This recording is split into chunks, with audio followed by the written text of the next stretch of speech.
बच्चों, आज हम सुनेंगे एक लालची मछुआरा और जलपरी के वरदानों की कहानी। बहुत समय पहले की बात है। एक साधारण और ईमानदार मछुआरा समंदर के किनारे एक छोटे से गांव में रहता था। उसका गुजारा मछली पकड़कर होता था, लेकिन पिछले कई दिनों से उसका जाल खाली लौट रहा था। वो मेहनती था, लेकिन पेट भरने तक को पैसे नहीं थे। एक दिन सुबह सुबह वो फिर समंदर पर गया। सूरज की किरणें लहरों पर चमक रही थीं। उसने जाल फेंका और इस बार जाल भारी हो गया। बड़ी मेहनत से उसने खींचा तो देखा उसमें फंसी थी एक चमकती हुई सुंदर मछली। पर वो कोई साधारण मछली नहीं थी, वो जलपरी थी। जलपरी ने करुणा भरी आवाज में कहा, हे मछुआरे, मैं कोई सामान्य मछली नहीं, एक जलपरी हूं। अगर तुम मुझे आजाद कर दो तो मैं तुम्हें 3 वरदान दूंगी, लेकिन याद रखना, हर वरदान एक परीक्षा होगी। मछुआरा हैरान था, पर उसके दिल में दया आई। उसने जलपरी को छोड़ दिया और वरदान मांगने से पहले अपनी पत्नी से सलाह लेने घर लौट गया। पत्नी ने जब ये बात सुनी, उसकी आंखों में लालच चमक उठा।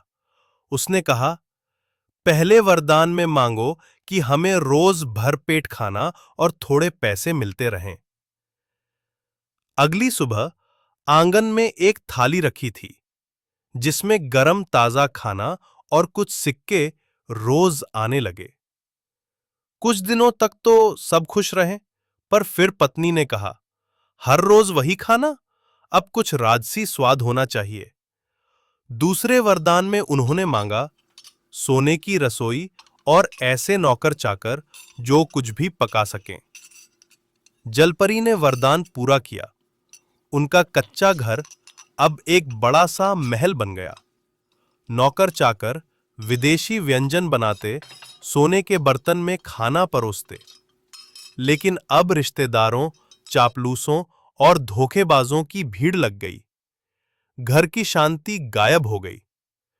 पत्नी अब चाहती थी कि वो सबसे सुंदर दिखे। उसने तीसरे वरदान में मांगा, मुझे ऐसा रूप दो जो कभी ना ढले, हमेशा जवान और सुंदर रहूं।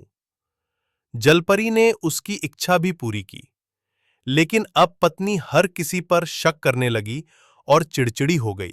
अब मछुआरे के मन में और लालच जागा। वह बार-बार समंदर के किनारे गया, जलपरी को पुकारा और उससे और वरदान मांगने की जिद करने लगा। वह ये भूल गया था कि वरदान सीमित थे और जीवन में संतोष भी जरूरी होता है। जलपरी आखिरकार प्रकट हुई, पर अब उसके चेहरे पर करुणा नहीं, क्रोध था। उसने कहा, तुमने वादा किया था कि समझदारी से वरदान लोगे, लेकिन तुम्हारी लालच की कोई सीमा नहीं। अब मैं अपने सारे वरदान वापस लेती हूं। अगले ही पल महल गायब हो गया। नौकर चाकर, रसोई, रूप सब कुछ खो गया। मछुआरा और उसकी पत्नी फिर वैसे ही हो गए जैसे पहले थे, कमजोर, भूखे और गरीब।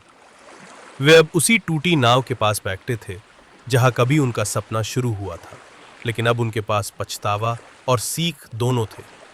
अब गांव के बच्चे जब मछुआरे से पूछते, दादा, वो जलपरी वाली कहानी फिर से सुनाओ ना, तो मछुआरा मुस्कुराकर कहता, बच्चों, याद रखो, लालच की कोई सीमा नहीं होती, और जो संतोष में जीता है वही सच्चा अमीर होता है। वरदान भी तब तक ही अच्छे हैं जब तक वे हमें खो न दे।